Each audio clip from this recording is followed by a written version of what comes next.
ਤੁਸੀਂ ਯਕੀਨ ਨਹੀਂ ਕਰੋਗੇ, ਮਗਰ ਇਹ ਵਾਕਿਆ ਜੋ ਮੈਂ ਤੁਹਾਨੂੰ ਸੁਣਾਉਣ ਵਾਲਾ ਹਾਂ ਬਿਲਕੁਲ ਠੀਕ ਹੈ। ਇਹ ਕਹਿ ਕੇ ਸ਼ੇਖ ਸਾਹਿਬ ਨੇ ਬੀੜੀ ਸੁਲਗਾਈ, 2-3 ਜ਼ੋਰ ਦੇ ਕਸ਼ ਲਾ ਕੇ ਉਹਨੂੰ ਸੁੱਟ ਦਿੱਤਾ ਅਤੇ ਆਪਣੀ ਦਾਸਤਾਨ ਸੁਣਾਉਣੀ ਸ਼ੁਰੂ ਕੀਤੀ। ਸ਼ੇਖ ਸਾਹਿਬ ਦੇ ਸੁਭਾਅ ਤੋਂ ਅਸੀਂ ਵਾਕਿਫ ਸਾਂ, ਇਸ ਲਈ ਅਸੀਂ ਖਾਮੋਸ਼ੀ ਨਾਲ ਸੁਣਦੇ ਰਹੇ। ਦਰਮਿਆਨ ਵਿੱਚ ਉਹਨਾਂ ਨੂੰ ਕਿਤੇ ਵੀ ਨਹੀਂ ਟੋਕਿਆ। ਆਪ ਨੇ ਵਾਕਿਆ ਇਵੇਂ ਬਿਆਨ ਕਰਨਾ ਸ਼ੁਰੂ ਕੀਤਾ। ਗੋਲਡੀ ਮੇਰੇ ਕੋਲ 15 ਬਰਸ ਤੋਂ ਸੀ, ਜਿਵੇਂ ਕਿਰਨ ਨਾਮ ਤੋਂ ਜ਼ਾਹਿਰ ਹੈ। ਉਸ ਦਾ ਰੰਗ ਸੁਨਹਿਰੀ ਮਾਇਲ ਉਸਲਾ ਸੀ, ਬਹੁਤ ਹੀ ਹਸੀਨ ਕੁੱਤਾ ਸੀ। ਜਦੋਂ ਮੈਂ ਸਵੇਰੇ ਉਸ ਦੇ ਨਾਲ ਬਾਗ ਦੀ ਸੈਰ ਨੂੰ ਨਿਕਲਦਾ ਤਾਂ ਲੋਕ ਉਸ ਨੂੰ ਦੇਖਣ ਲਈ ਖੜੇ ਹੋ ਜਾਂਦੇ ਸਨ। ਲਾਰੈਂਸ ਗਾਰਡਨ ਦੇ ਬਾਹਰ ਮੈਂ ਉਸ ਨੂੰ ਖੜਾ ਕਰ ਦਿੰਦਾ। ਗੋਲਡੀ, ਖੜੇ ਰਹਿਣਾ ਇੱਥੇ, ਮੈਂ ਹਜੇ ਹੁਣੇ ਆਉਂਦਾ ਹਾਂ, ਇਹ ਕਹਿ ਕੇ ਮੈਂ ਬਾਗ ਦੇ ਅੰਦਰ ਚਲੇ ਜਾਂਦਾ। ਘੁੰਮ ਫਿਰ ਕੇ ਅੱਧੇ ਘੰਟੇ ਦੇ ਬਾਅਦ ਵਾਪਸ ਆਉਂਦਾ ਤਾਂ ਗੋਲਡੀ ਉੱਥੇ ਹੀ ਆਪਣੇ ਲੰਬੇ ਲੰਬੇ ਕੰਨ ਲਟਕਾਈ ਖੜਾ ਹੁੰਦਾ। ਸਪੇਨੀਅਲ ਜਾਤ ਦੇ ਕੁੱਤੇ ਆਮ ਤੌਰ ਉੱਤੇ ਵੱਡੇ ਵਫਾਦਾਰ ਅਤੇ ਫਰਮਾਬਦਾਰ ਹੁੰਦੇ ਹਨ, ਮਗਰ ਮੇਰੇ ਗੋਲਡੀ ਵਿੱਚ ਇਹ ਸਿਫਤਾਂ ਬਹੁਤ ਨੁਮਾਇਆਂ ਸਨ। ਜਦੋਂ ਤੱਕ ਉਹਨੂੰ ਆਪਣੇ ਹੱਥ ਨਾਲ ਖਾਣਾ ਨਾ ਦਿੰਦਾ ਨਹੀਂ ਖਾਂਦਾ ਸੀ। ਦੋਸਤ ਯਾਰਾਂ ਨੇ ਮੇਰਾ ਮਨ ਤੋੜਨ ਲਈ ਲੱਖਾਂ ਯਤਨ ਕੀਤੇ, ਮਗਰ ਗੋਲਡੀ ਨੇ ਉਹਨਾਂ ਦੇ ਹੱਥੋਂ ਇੱਕ ਦਾਣਾ ਤੱਕ ਨਹੀਂ ਖਾਧਾ। ਇੱਕ ਰੋਜ਼ ਇਤਫਾਕ ਦੀ ਗੱਲ ਹੈ ਕਿ ਮੈਂ ਲਾਰੈਂਸ ਦੇ ਬਾਹਰ ਉਸ ਨੂੰ ਛੱਡ ਕੇ ਅੰਦਰ ਗਿਆ ਤਾਂ ਇੱਕ ਦੋਸਤ ਮਿਲ ਗਿਆ। ਘੁੰਮਦੇ ਘੁੰਮਦੇ ਕਾਫੀ ਦੇਰ ਹੋ ਗਈ। ਇਸ ਦੇ ਬਾਅਦ ਉਹ ਮੈਨੂੰ ਆਪਣੀ ਕੋਠੀ ਲੈ ਗਿਆ। ਮੈਨੂੰ ਸ਼ਤਰੰਜ ਖੇਡਣ ਦੀ ਮਰਜ਼ ਸੀ। ਸ਼ੁਰੂ ਹੋਈ ਤਾਂ ਮੈਂ ਦੁਨੀਆ ਦਾ ਸਭ ਕੁਝ ਭੁੱਲ ਗਿਆ। ਕਈ ਘੰਟੇ ਗੁਜ਼ਰ ਗਏ। ਅਚਾਨਕ ਮੈਨੂੰ ਗੋਲਡੀ ਦਾ ਖਿਆਲ ਆਇਆ। ਬਾਜੀ ਛੱਡ ਕੇ ਲਾਰੈਂਸ ਦੇ ਗੇਟ ਦੀ ਤਰਫ ਭੱਜਿਆ। ਗੋਲਡੀ ਉੱਥੇ ਹੀ ਆਪਣੇ ਲੰਬੇ ਲੰਬੇ ਕੰਨ ਲਟਕਾਏ ਖੜਾ ਸੀ। ਮੈਨੂੰ ਉਸ ਨੇ ਅਜੀਬ ਨਜ਼ਰਾਂ ਨਾਲ ਵੇਖਿਆ, ਜਿਵੇਂ ਕਹਿ ਰਿਹਾ ਹੈ, ਦੋਸਤ, ਤੁਸੀਂ ਅੱਜ ਅੱਛਾ ਸਲੂਕ ਕੀਤਾ ਮੇਰੇ ਨਾਲ। ਮੈਂ ਬੇਹੱਦ ਪਛਤਾਇਆ, ਇਸ ਲਈ ਤੁਸੀਂ ਯਕੀਨ ਕਰਨਾ ਮੈਂ ਸ਼ਤਰੰਜ ਖੇਡਣੀ ਛੱਡ ਦਿੱਤੀ। ਮੁਆਫ ਕਰਨਾ, ਮੈਂ ਅਸਲ ਵਾਕਿਆ ਦੀ ਤਰਫ ਅਜੇ ਤੱਕ ਨਹੀਂ ਆਇਆ। ਦਰਅਸਲ ਗੋਲਡੀ ਦੀ ਗੱਲ ਸ਼ੁਰੂ ਹੋਈ ਤਾਂ ਮੈਂ ਚਾਹੁੰਦਾ ਹਾਂ ਕਿ ਉਸ ਦੇ ਸਬੰਧ ਵਿੱਚ ਮੈਨੂੰ ਜਿੰਨੀਆਂ ਗੱਲਾਂ ਯਾਦ ਹਨ ਤੁਹਾਨੂੰ ਸੁਣਾ ਦੇਵਾਂ। ਮੈਨੂੰ ਉਸ ਨਾਲ ਬੇਹੱਦ ਮੁਹੱਬਤ ਸੀ। ਮੇਰੇ ਮੁਜਰਦ ਰਹਿਣ ਦਾ ਇੱਕ ਸਬੱਬ ਉਸ ਦੀ ਮੁਹੱਬਤ ਵੀ ਸੀ। ਜਦੋਂ ਮੈਂ ਵਿਆਹ ਨਾ ਕਰਨ ਦਾ ਤਹਈਆ ਕੀਤਾ ਤਾਂ ਉਸ ਨੂੰ ਖੱਸੀ ਕਰਾ ਦਿੱਤਾ। ਤੁਸੀਂ ਸ਼ਾਇਦ ਕਹੋਗੇ ਕਿ ਮੈਂ ਜ਼ੁਲਮ ਕੀਤਾ, ਲੇਕਿਨ ਮੈਂ ਸਮਝਦਾ ਹਾਂ ਮੁਹੱਬਤ ਵਿੱਚ ਹਰ ਚੀਜ਼ ਰਵਾ ਹੈ। ਮੈਂ ਉਸ ਦੀ ਜਾਤ ਦੇ ਸਿਵਾ ਹੋਰ ਕਿਸੇ ਨੂੰ ਵਾਬਸਤਾ ਵੇਖਣਾ ਨਹੀਂ ਚਾਹੁੰਦਾ ਸੀ। ਕਈ ਵਾਰ ਮੈਂ ਸੋਚਿਆ, ਜੇਕਰ ਮੈਂ ਮਰ ਗਿਆ ਤਾਂ ਇਹ ਕਿਸੇ ਹੋਰ ਦੇ ਕੋਲ ਚਲਾ ਜਾਵੇਗਾ। ਕੁਝ ਦੇਰ ਮੇਰੀ ਮੌਤ ਦਾ ਅਸਰ ਇਸ ਉੱਤੇ ਰਹੇਗਾ। ਉਸ ਦੇ ਬਾਅਦ ਮੈਨੂੰ ਭੁੱਲ ਕੇ ਆਪਣੇ ਨਵੇਂ ਆਕਾ ਨਾਲ ਮੁਹੱਬਤ ਕਰਨਾ ਸ਼ੁਰੂ ਕਰ ਦੇਵੇਗਾ। ਜਦੋਂ ਮੈਂ ਇਹ ਸੋਚਦਾ ਤਾਂ ਮੈਨੂੰ ਬਹੁਤ ਦੁੱਖ ਹੁੰਦਾ, ਲੇਕਿਨ ਮੈਂ ਇਹ ਤੈਯ ਕਰ ਲਿਆ ਸੀ ਕਿ ਜੇਕਰ ਮੈਨੂੰ ਆਪਣੀ ਮੌਤ ਦੀ ਆਮਦ ਦਾ ਪੂਰਾ ਯਕੀਨ ਹੋ ਗਿਆ ਤਾਂ ਮੈਂ ਗੋਲਡੀ ਨੂੰ ਹਲਾਕ ਕਰ ਦੇਵਾਂਗਾ। ਅੱਖਾਂ ਬੰਦ ਕਰਕੇ ਉਸ ਨੂੰ ਗੋਲੀ ਦਾ ਨਿਸ਼ਾਨਾ ਬਣਾ ਮਾਰ ਦੇਵਾਂਗਾ। ਗੋਲਡੀ ਕਦੇ ਇੱਕ ਪਲ ਲਈ ਮੈਥੋਂ ਜੁਦਾ ਨਹੀਂ ਹੋਇਆ ਸੀ। ਰਾਤ ਨੂੰ ਹਮੇਸ਼ਾ ਮੇਰੇ ਨਾਲ ਸੌਂਦਾ।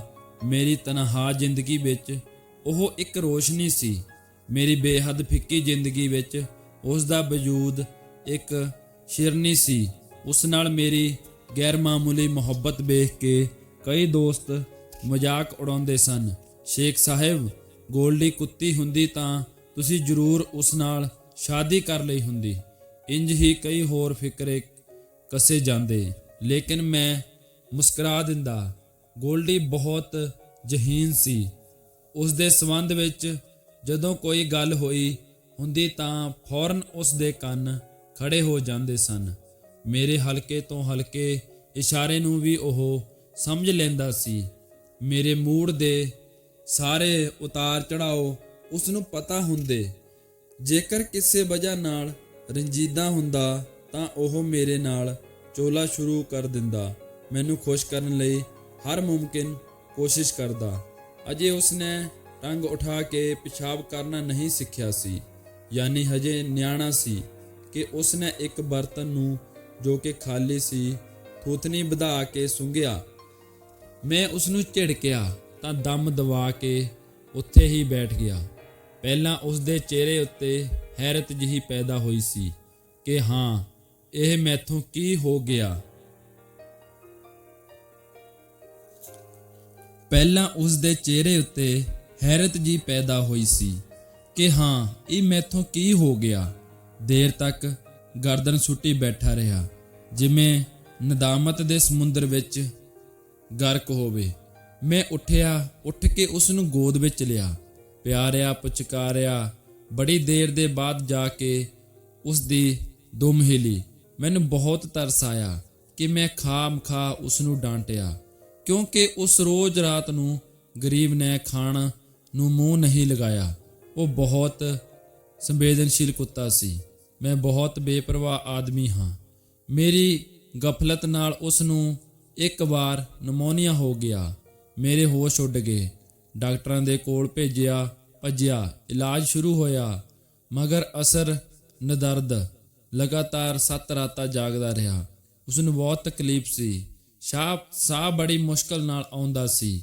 ਜਦੋਂ ਸੀਨੇ ਵਿੱਚ ਦਰਦ ਉੱਠਦਾ ਤਾਂ ਉਹ ਮੇਰੀ ਤਰਫ ਵੇਖਦਾ, ਜਿਵੇਂ ਇਹ ਕਹਿ ਰਿਹਾ ਹੋਵੇ, ਫਿਕਰ ਦੀ ਕੋਈ ਗੱਲ ਨਹੀਂ, ਮੈਂ ਠੀਕ ਹੋ ਜਾਵਾਂਗਾ। ਕਈ ਵਾਰ ਮੈਂ ਮਹਿਸੂਸ ਕੀਤਾ ਕਿ ਸਿਰਫ ਮੇਰੇ ਆਰਾਮ ਦੀ ਖਾਤਰ ਉਸਨੇ ਇਹ ਜ਼ਾਹਰ ਕਰਨ ਦੀ ਕੋਸ਼ਿਸ਼ ਕੀਤੀ ਹੋਵੇ ਕਿ ਉਸ ਦੀ ਤਕਲੀਫ ਕੁਝ ਘੱਟ ਹੈ। ਉਹ ਅੱਖਾਂ ਮੀਚ ਲੈਂਦਾ ਤਾਂ ਕਿ ਮੈਂ ਥੋੜੀ ਦੇਰ ਅੱਖਾਂ ਲਗਾ ਲਵਾਂ। 8ਵੀਂ ਰੋਜ਼ ਖੁਦਾ ਕਰਕੇ ਉਸ ਦਾ ਬੁਖਾਰ ਹਲਕਾ ਹੋਇਆ ਅਤੇ ਆਹਿਸਤਾ ਉਤਰ ਗਿਆ। ਮੈਂ ਪਿਆਰ ਨਾਲ ਉਸ ਦੇ ਸਿਰ ਉੱਤੇ ਹੱਥ ਫੇਰਿਆ ਤਾਂ ਮੈਨੂੰ ਇੱਕ ਥੱਕੀ ਜੀ ਮੁਸਕਾਨ ਉਸ ਦੀਆਂ ਅੱਖਾਂ ਵਿੱਚ ਤੈਰਦੀ ਨਜ਼ਰ ਆਈ। ਨਮੋਨੀਆ ਦੇ ਜ਼ਾਲਮ ਹਮਲੇ ਦੇ ਬਾਅਦ ਦੇਰ ਤੱਕ ਉਸ ਨੂੰ ਕਮਜ਼ੋਰੀ ਰਹੀ, ਲੇਕਿਨ ਤਾਕਤਵਰ ਦਵਾਵਾਂ ਨੇ ਉਸ ਨੂੰ ਠੀਕ ਠਾਕ ਕਰ ਦਿੱਤਾ। ਇੱਕ ਲੰਮੀ ਗੈਰ ਹਾਜ਼ਰੀ ਦੇ ਬਾਅਦ ਲੋਕਾਂ ਨੇ ਮੈਨੂੰ ਉਸ ਦੇ ਨਾਲ ਵੇਖਿਆ ਤਾਂ ਤਰ੍ਹਾਂ ਦੇ ਸਵਾਲ ਕਰਨੇ ਸ਼ੁਰੂ ਕੀਤੇ। ਆਸ਼ਿਕ ਮਾਸ਼ੂਕ ਕਿੱਥੇ ਗਾਇਬ ਸਨ ਇਤਨੇ ਦਿਨ? ਆਪਸ ਵਿੱਚ ਕਿਤੇ ਲੜਾਈ ਤਾਂ ਨਹੀਂ ਹੋ ਗਈ ਸੀ? ਕਿਸੇ ਹੋਰ ਨਾਲ ਤਾਂ ਨਜ਼ਰ ਨਹੀਂ ਲੜ ਗਈ ਸੀ ਗੋਲਡੀ ਦੀ? ਮੈਂ ਖਾਮੋਸ਼ ਰਿਹਾ। ਗੋਲਡੀ ਇਹ ਗੱਲਾਂ ਸੁਣਦਾ ਤਾਂ ਇੱਕ ਨਜ਼ਰ ਮੇਰੀ ਤਰਫ ਵੇਖ ਕੇ ਖਾਮੋਸ਼ ਹੋ ਜਾਂਦਾ ਕਿ ਭੌਂਕਣ ਦਿਓ ਕੁੱਤਿਆਂ ਨੂੰ। ਇਹ ਕਹਾਵਤ ਮਸ਼ਹੂਰ ਹੈ, ਕੁਨਦ ਹਮ ਜਿਨਸ ਬਾਮ ਜਿਨਸ ਪਰਵਾਜ, ਕਬੂਤਰ ਵਾਜ ਵਾਜ। ਲੇਕਿਨ ਗੋਲਡੀ ਨੂੰ ਆਪਣੇ ਹਮਜਿਨਸਾਂ ਨਾਲ ਕੋਈ ਦਿਲਚਸਪੀ ਨਹੀਂ ਸੀ। ਉਸ ਦੀ ਦੁਨੀਆ ਸਿਰਫ ਮੇਰੀ ਜਾਤ ਸੀ। ਇਸ ਤੋਂ ਬਾਹਰ ਉਹ ਕਦੇ ਨਿਕਲਦਾ ਹੀ ਨਹੀਂ ਸੀ। ਗੋਲਡੀ ਮੇਰੇ ਕੋਲ ਨਹੀਂ ਸੀ। ਜਦੋਂ ਇੱਕ ਰਾਤ ਇੱਕ ਦੋਸਤ ਨੇ ਮੈਨੂੰ ਅਖਬਾਰ ਪੜ੍ਹ ਕੇ ਸੁਣਾਇਆ। ਇਸ ਵਿੱਚ ਇੱਕ ਵਾਕਿਆ ਲਿਖਿਆ ਸੀ, ਤੁਸੀਂ ਸੁਣੋ, ਬਹੁਤ ਦਿਲਚਸਪ ਹੈ। ਅਮਰੀਕਾ ਜਾਂ ਇੰਗਲਿਸਤਾਨ, ਮੈਨੂੰ ਯਾਦ ਨਹੀਂ ਕਿੱਥੇ, ਇੱਕ ਸ਼ਖਸ ਦੇ ਕੋਲ ਕੁੱਤਾ ਸੀ, ਪਤਾ ਨਹੀਂ ਕਿਸ ਜਾਤ ਦਾ। ਉਸ ਸ਼ਖਸ ਦਾ ਆਪਰੇਸ਼ਨ ਹੋਣਾ ਸੀ। ਉਹਨੂੰ ਹਸਪਤਾਲ ਲੈ ਗਏ ਤਾਂ ਕੁੱਤਾ ਵੀ ਨਾਲ ਹੋ ਲਿਆ। ਸਟ੍ਰੈਚਰ ਉੱਤੇ ਪਾ ਕੇ ਉਸ ਨੂੰ ਆਪਰੇਸ਼ਨ ਰੂਮ ਵਿੱਚ ਲੈ ਜਾਣ ਲੱਗੇ ਤਾਂ ਕੁੱਤੇ ਨੇ ਅੰਦਰ ਜਾਣਾ ਚਾਹਿਆ। ਮਾਲਿਕ ਨੇ ਉਸ ਨੂੰ ਰੋਕਿਆ ਅਤੇ ਕਿਹਾ, ਬਾਹਰ ਖੜੇ ਰਹੋ, ਮੈਂ ਹੁਣੇ ਆਉਂਦਾ ਹਾਂ। ਕੁੱਤਾ ਹੁਕਮ ਸੁਣ ਕੇ ਬਾਹਰ ਖੜਾ ਹੋ ਗਿਆ। ਅੰਦਰ ਮਾਲਕ ਦਾ ਆਪਰੇਸ਼ਨ ਹੋਇਆ ਜੋ ਨਾਕਾਮ ਸਾਬਿਤ ਹੋਇਆ। ਉਸ ਦੀ ਲਾਸ਼ ਦੂਜੇ ਦਰਵਾਜ਼ੇ ਤੋਂ ਬਾਹਰ ਕੱਢ ਦਿੱਤੀ ਗਈ। ਕੁੱਤਾ 12 ਬਰਸ ਉੱਥੇ ਹੀ ਖੜਾ ਆਪਣੇ ਮਾਲਿਕ ਦਾ ਇੰਤਜ਼ਾਰ ਕਰਦਾ ਰਿਹਾ। ਪਿਸ਼ਾਬ ਪਖਾਨੇ ਲਈ ਕੁਝ ਉੱਥੇ ਵੱਲੋਂ ਹਟਦਾ, ਫਿਰ ਉੱਥੇ ਹੀ ਖੜਾ ਹੋ ਜਾਂਦਾ। ਆਖਿਰ ਇੱਕ ਰੋਜ਼ ਮੋਟਰ ਦੀ ਲਪੇਟ ਵਿੱਚ ਆ ਗਿਆ ਅਤੇ ਬੁਰੀ ਤਰ੍ਹਾਂ ਜ਼ਖਮੀ ਹੋ ਗਿਆ। ਮਗਰ ਇਸ ਹਾਲਤ ਵਿੱਚ ਵੀ ਉਹ ਖੁਦ ਨੂੰ ਘਸੀਟਦਾ ਹੋਇਆ ਉੱਥੇ ਪਹੁੰਚਿਆ ਜਿੱਥੇ ਉਸ ਦੇ ਮਾਲਿਕ ਨੇ ਉਸ ਨੂੰ ਇੰਤਜ਼ਾਰ ਕਰਨ ਲਈ ਕਿਹਾ ਸੀ। ਆਖਰੀ ਸਾਹ ਉਸਨੇ ਉਸੇ ਜਗ੍ਹਾ ਲਿਆ। ਇਹ ਵੀ ਲਿਖਿਆ ਸੀ ਕਿ ਹਸਪਤਾਲ ਵਾਲਿਆਂ ਨੇ ਉਸ ਦੀ ਲਾਸ਼ ਵਿੱਚ ਤੂੜੀ ਭਰ ਕੇ ਉਸ ਨੂੰ ਉੱਥੇ ਹੀ ਰੱਖ ਦਿੱਤਾ, ਜਿਵੇਂ ਉਹ ਹੁਣ ਵੀ ਆਪਣੇ ਆਕਾ ਦੇ ਇੰਤਜ਼ਾਰ ਵਿੱਚ ਖੜਾ ਹੋਵੇ। ਮੈਂ ਇਹ ਦਾਸਤਾਨ ਸੁਣੀ ਤਾਂ ਮੇਰੇ ਉੱਤੇ ਕੋਈ ਖਾਸ ਅਸਰ ਨਹੀਂ ਹੋਇਆ। ਅਵਲ ਤਾਂ ਮੈਨੂੰ ਉਸ ਦੀ ਸਿਹਤ ਹੀ ਤਾਂ ਯਕੀਨ ਨਹੀਂ ਆਇਆ, ਲੇਕਿਨ ਜਦੋਂ ਗੋਲਡੀ ਮੇਰੇ ਕੋਲ ਆਇਆ ਅਤੇ ਮੈਨੂੰ ਉਸ ਦੀਆਂ ਸਿਫਤਾਂ ਦਾ ਇਲਮ ਹੋਇਆ ਤਾਂ ਬਹੁਤ ਵਰ੍ਹਿਆਂ ਦੇ ਬਾਅਦ ਮੈਂ ਇਹ ਦਾਸਤਾਨ ਕਈ ਦੋਸਤਾਂ ਨੂੰ ਸੁਣਾਈ। ਸੁਣਾਉਂਦੇ ਵਕਤ ਮੇਰੇ ਉੱਤੇ ਇੱਕ ਤਰਲਤਾ ਤਾਰੀ ਹੋ ਜਾਂਦੀ ਸੀ ਅਤੇ ਮੈਂ ਸੋਚਣ ਲੱਗਦਾ ਸੀ ਮੇਰੇ ਗੋਲਡੀ ਨਾਲ ਵੀ ਕੋਈ ਅਜਿਹਾ ਕਾਰਨਾਮਾ ਵਿਵਸਥਾ ਹੋਣਾ ਚਾਹੀਦਾ ਹੈ। ਗੋਲਡੀ ਮਾਮੂਲੀ ਹਸਤੀ ਨਹੀਂ ਹੈ। ਗੋਲਡੀ ਬਹੁਤ ਸਰਲ ਅਤੇ ਗੰਭੀਰ ਸੀ। ਬਚਪਨ ਵਿੱਚ ਉਸਨੇ ਥੋੜ੍ਹੀਆਂ ਸ਼ਰਾਰਤਾਂ ਕੀਤੀਆਂ, ਮਗਰ ਜਦੋਂ ਉਸਨੇ ਵੇਖਿਆ ਕਿ ਮੈਨੂੰ ਪਸੰਦ ਨਹੀਂ ਤਾਂ ਉਹਨਾਂ ਨੂੰ ਤਰਕ ਕਰ ਦਿੱਤੀਆਂ। ਆਹਿਸਤਾ ਆਹਿਸਤਾ ਗੰਭੀਰਤਾ ਇਖਤਿਆਰ ਕਰ ਲਈ, ਜੋ ਤਾਂ ਦਮ-ਏ-ਮਰਗ ਕਾਇਮ ਰਹੀ। ਮੈਂ ਤਾਂ ਦਮ-ਏ-ਮਰਗ ਕਿਹਾ ਹੈ ਤਾਂ ਮੇਰੀਆਂ ਅੱਖਾਂ ਵਿੱਚ ਅੱਥਰੂ ਆ ਗਏ ਹਨ। ਸ਼ੇਖ ਸਾਹਿਬ ਰੁਕ ਗਏ। ਉਹਨਾਂ ਦੀਆਂ ਅੱਖਾਂ ਗਿੱਲੀਆਂ ਹੋ ਗਈਆਂ ਸਨ। ਅਸੀਂ ਖਾਮੋਸ਼ ਰਹੇ।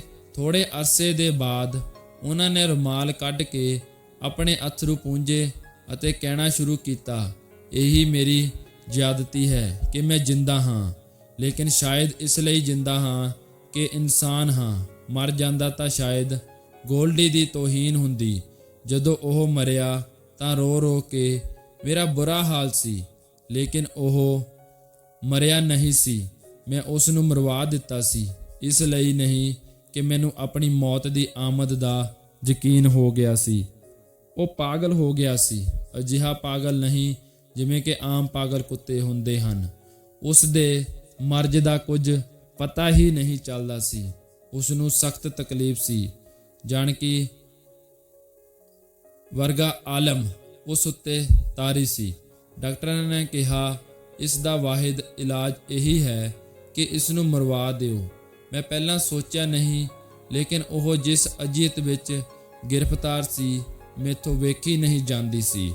ਮੈਂ ਮੰਨ ਗਿਆ ਅਤੇ ਉਹ ਉਸ ਨੂੰ ਇੱਕ ਕਮਰੇ ਵਿੱਚ ਲੈ ਗਏ ਜਿੱਥੇ ਬਰਕੀ ਝਟਕਾ ਪਹੁੰਚਾ ਕੇ ਹਲਾਕ ਕਰਨ ਵਾਲੀ ਮਸ਼ੀਨ ਸੀ।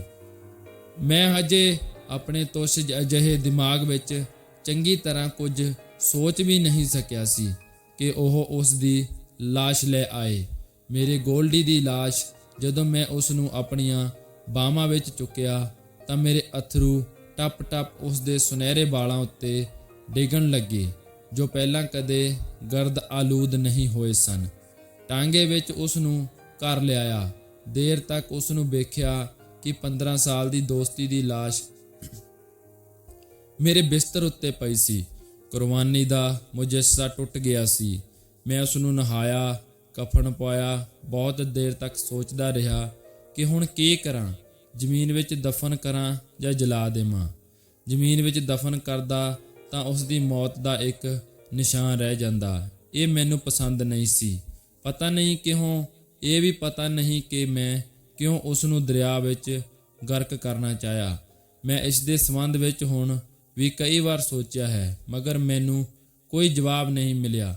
ਖੈਰ, ਮੈਂ ਇੱਕ ਨਵੀਂ ਬੋਰੀ ਵਿੱਚ ਉਸ ਦੀ ਕਫਨਾਈ ਹੋਈ ਲਾਸ਼ ਪਾਈ, ਧੋ ਧਾ ਕੇ ਵੱਡੇ ਉਸ ਵਿੱਚ ਪਾਏ ਅਤੇ ਦਰਿਆ ਦੀ ਤਰਫ ਰਵਾਨਾ ਹੋ ਗਿਆ।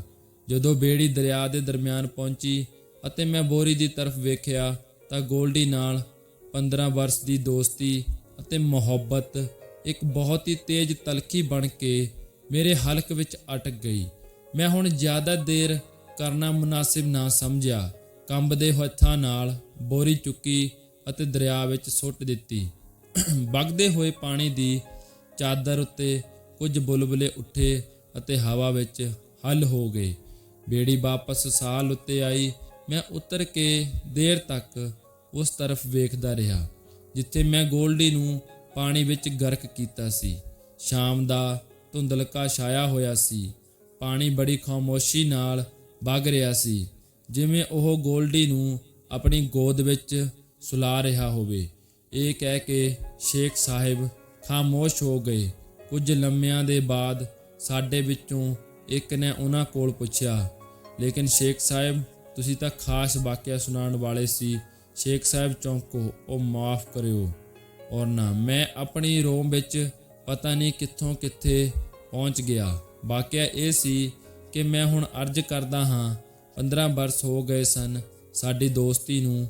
ਇਸ ਦੌਰਾਨ ਮੈਂ ਕਦੇ ਬਿਮਾਰ ਨਹੀਂ ਹੋਇਆ ਸੀ। ਮੇਰੀ ਸਿਹਤ ਮਾਸ਼ਾ ਅੱਲਾ ਬਹੁਤ ਚੰਗੀ ਸੀ।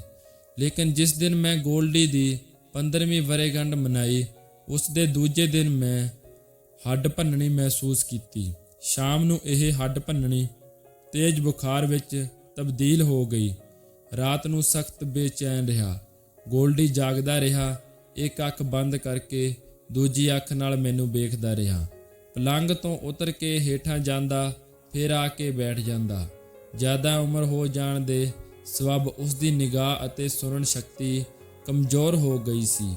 ਲੇਕਿਨ ਜਰਾ ਜਿੰਨੀ ਆਹਟ ਹੁੰਦੀ ਤਾਂ ਉਹ ਚੌਂਕ ਪੈਂਦਾ ਅਤੇ ਆਪਣੀਆਂ ਧੁੰਦਲੀਆਂ ਅੱਖਾਂ ਨਾਲ ਮੇਰੀ ਤਰਫ ਵੇਖਦਾ, ਜਿਵੇਂ ਇਹ ਪੁੱਛਦਾ ਕਿ ਕੀ ਹੋ ਗਿਆ ਹੈ ਤੈਨੂੰ। ਉਸ ਨੂੰ ਹੈਰਤ ਸੀ ਕਿ ਮੈਂ ਇੰਨੀ ਦੇਰ ਤੱਕ ਪਲੰਘ ਉੱਤੇ ਕਿਉਂ ਪਿਆ ਹਾਂ, ਲੇਕਿਨ ਉਹ ਜਲਦੀ ਹੀ ਸਾਰੀ ਗੱਲ ਸਮਝ ਗਿਆ। ਜਦੋਂ ਮੈਨੂੰ ਬਿਸਤਰ ਉੱਤੇ ਲੇਟੇ ਕਈ ਦਿਨ ਬੀਤ ਗਏ ਤਾਂ ਉਸ ਦੇ ਬੁੱਢੇ ਚਿਹਰੇ ਉੱਤੇ ਮਾਯੂਸੀ ਛਾ ਗਈ। ਮੈਂ ਉਸ ਨੂੰ ਆਪਣੇ ਹੱਥਾਂ ਖਿਲਾਇਆ ਕਰਦਾ ਸੀ। ਰੋਗ ਦੇ ਆਗਾਜ਼ ਵਿੱਚ ਤਾਂ ਮੈਂ ਉਸ ਨੂੰ ਖਾਣਾ ਦਿੰਦਾ ਰਿਹਾ। ਜਦੋਂ ਕਮਜ਼ੋਰੀ ਵੱਧ ਗਈ ਤਾਂ ਮੈਂ ਇੱਕ ਦੋਸਤ ਨੂੰ ਕਿਹਾ ਕਿ ਉਹ ਸਵੇਰੇ ਸ਼ਾਮ ਗੋਲਡੀ ਨੂੰ ਖਾਣਾ ਖਿਲਾਉਣ ਆ ਜਾਇਆ ਕਰੇ। ਉਹ ਆਉਂਦਾ ਰਿਹਾ, ਮਗਰ ਗੋਲਡੀ ਨੇ ਉਸ ਦੀ ਪਲੇਟ ਦੀ ਤਰਫ ਮੂੰਹ ਨਹੀਂ ਕੀਤਾ। ਮੈਂ ਬਹੁਤ ਕਿਹਾ, ਲੇਕਿਨ ਉਹ ਨਹੀਂ ਮੰਨਿਆ। ਇੱਕ ਮੈਨੂੰ ਆਪਣੇ ਮਰਜ਼ ਦੀ ਤਕਲੀਫ ਸੀ ਜੋ ਦੂਰ ਹੋਣ ਹੀ ਵਿੱਚ ਨਹੀਂ ਆਉਂਦਾ ਸੀ। ਦੂਜੇ ਮੈਨੂੰ ਗੋਲਡੀ ਦੀ ਫਿਕਰ ਸੀ, ਜਿਸ ਨੇ ਖਾਣਾ ਪੀਣਾ ਬਿਲਕੁਲ ਬੰਦ ਕਰ ਦਿੱਤਾ ਸੀ।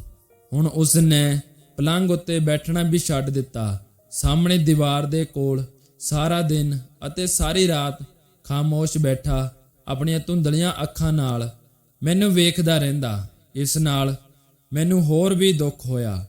ਉਹ ਕਦੇ ਨੰਗੀ ਜ਼ਮੀਨ ਉੱਤੇ ਨਹੀਂ ਬੈਠਾ ਸੀ।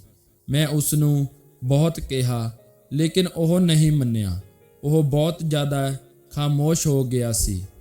ਅਜਿਹਾ ਲੱਗਦਾ ਸੀ ਕਿ ਉਹ ਗਮ ਅਤੇ ਦੁੱਖ ਵਿੱਚ ਗਰਕ ਹੈ। ਕਦੇ-ਕਦੇ ਉੱਠ ਕੇ ਪਲੰਘ ਦੇ ਕੋਲ ਆਉਂਦਾ, ਅਜੀਬ ਹਸਰਤ ਭਰੀਆਂ ਨਜ਼ਰਾਂ ਨਾਲ ਮੇਰੀ ਤਰਫ ਵੇਖਦਾ ਅਤੇ ਗਰਦਨ ਝੁਕਾ ਕੇ ਵਾਪਸ ਦੀਵਾਰ ਦੇ ਕੋਲ ਚਲਾ ਜਾਂਦਾ। ਇੱਕ ਰਾਤ ਲੈਂਪ ਦੀ ਰੋਸ਼ਨੀ ਵਿੱਚ ਮੈਂ ਵੇਖਿਆ ਕਿ ਗੋਲਡੀ ਦੀਆਂ ਧੁੰਦਲੀਆਂ ਅੱਖਾਂ ਵਿੱਚ ਅੱਥਰੂ ਚਮਕ ਰਹੇ ਹਨ। ਉਸ ਦੇ ਚਿਹਰੇ ਤੋਂ ਦੁੱਖ ਅਤੇ ਦਰਦ ਵਰਸ ਰਿਹਾ ਸੀ। ਮੈਨੂੰ ਬਹੁਤ ਦੁੱਖ ਹੋਇਆ। ਮੈਂ ਉਸ ਨੂੰ ਹੱਥ ਦੇ ਇਸ਼ਾਰੇ ਨਾਲ ਬੁਲਾਇਆ। ਲੰਬੇ ਸੁਨਹਿਰੇ ਕੰਨ ਹਿਲਾਉਂਦਾ ਉਹ ਮੇਰੇ ਕੋਲ ਆਇਆ। ਮੈਂ ਬੜੇ ਪਿਆਰ ਨਾਲ ਕਿਹਾ, ਗੋਲਡੀ, ਮੈਂ ਅੱਛਾ ਹੋ ਜਾਵਾਂਗਾ। ਤੂੰ ਦੁਆ ਮੰਗ, ਤੇਰੀ ਦੁਆ ਜ਼ਰੂਰ ਕਬੂਲ ਹੋਵੇਗੀ।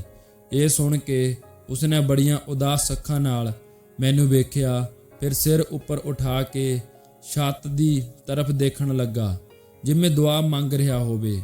ਕੁਝ ਦੇਰ ਉਹ ਇਸ ਤਰ੍ਹਾਂ ਖੜਾ ਰਿਹਾ। ਮੇਰੇ ਜਿਸਮ ਉੱਤੇ ਕੰਬਣੀ ਸੀ ਤਾਰੀ ਹੋ ਗਈ। ਇੱਕ ਅਜੀਬੋ-ਗਰੀਬ ਤਸਵੀਰ ਮੇਰੀਆਂ ਅੱਖਾਂ ਦੇ ਸਾਹਮਣੇ ਸੀ। ਗੋਲਡੀ ਸੱਚਮੁੱਚ ਦੁਆ ਮੰਗ ਰਿਹਾ ਸੀ। ਮੈਂ ਸੱਚ ਅਰਜ਼ ਕਰਦਾ ਹਾਂ, ਉਹ ਸਿਰ ਤੋਂ ਪੈਰਾਂ ਤੱਕ ਦੁਆ ਸੀ। ਮੈਂ ਕਹਿਣਾ ਨਹੀਂ ਚਾਹੁੰਦਾ, ਲੇਕਿਨ ਉਸ ਵਕਤ ਮੈਂ ਮਹਿਸੂਸ ਕੀਤਾ ਕਿ ਉਸ ਦੀ ਰੂਹ ਖੁਦਾ ਦੀ ਹਜ਼ੂਰ ਪਹੁੰਚ ਕੇ ਗਿੜਗਿੜਾ ਰਹੀ ਹੈ। ਮੈਂ ਕੁਝ ਹੀ ਦਿਨਾਂ ਵਿੱਚ ਅੱਛਾ ਹੋ ਗਿਆ, ਲੇਕਿਨ ਗੋਲਡੀ ਦੀ ਹਾਲਤ ਪਤਲੀ ਹੋ ਗਈ। ਜਦੋਂ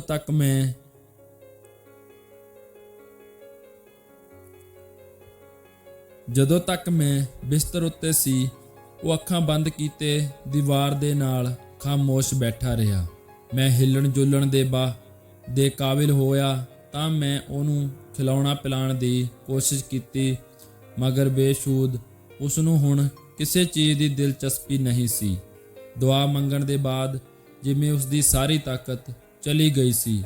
ਮੈਂ ਉਸ ਨੂੰ ਕਹਿੰਦਾ, ਮੇਰੀ ਤਰਫ ਵੇਖ ਗੋਲਡੀ, ਮੈਂ ਅੱਛਾ ਹੋ ਗਿਆ ਹਾਂ, ਖੁਦਾ ਨੇ ਤੇਰੀ ਦੁਆ ਕਬੂਲ ਕਰ ਲਈ ਹੈ। ਲੇਕਿਨ ਉਹ ਅੱਖਾਂ ਨਾ ਖੋਲ੍ਹਦਾ। ਮੈਂ ਦੋ ਤਿੰਨ ਦਫਾ ਡਾਕਟਰ ਬੁਲਾਇਆ। ਉਸਨੇ ਇੰਜੈਕਸ਼ਨ ਲਗਾਏ ਪਰ ਕੁਝ ਨਾ ਹੋਇਆ। ਇੱਕ ਦਿਨ ਮੈਂ ਡਾਕਟਰ ਲੈ ਕੇ ਆਇਆ ਤਾਂ ਉਸ ਦਾ ਦਿਮਾਗ ਚੱਲ ਚੁੱਕਿਆ ਸੀ।